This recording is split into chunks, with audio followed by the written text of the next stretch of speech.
Collision coverage is not required, not legally, is often required as a contractual matter as part of your auto loan, right? If you have financed your vehicle purchase and your lender has a security interest in the car, right? They can repossess the car if you don't make your payments. They have an interest in the car. As part of your contractual relationship with them, you're required to carry collision coverage.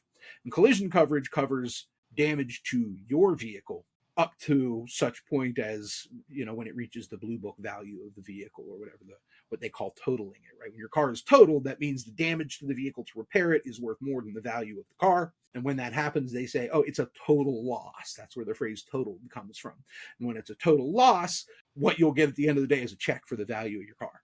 And then there's also what they call comprehensive coverage. Oftentimes when people talk about being fully insured or having full coverage, and yes, I am air quoting those, usually what I think people mean most of the time, what we're trying to say is, oh, you have liability, collision, and comprehensive.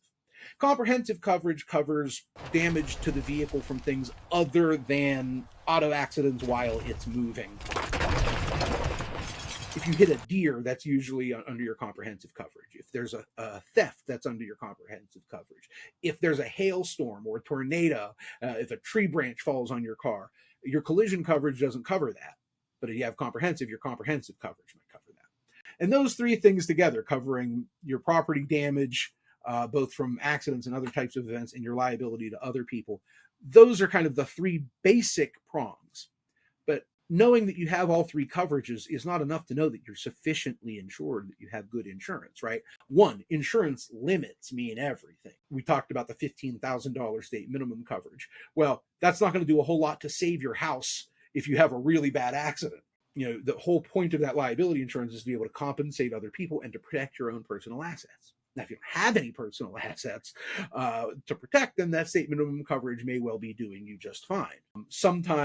Oftentimes, whatever the limit of that liability coverage is, that's what gets paid. And then after that, it's on the other driver's own underinsured motorist coverage to kick in.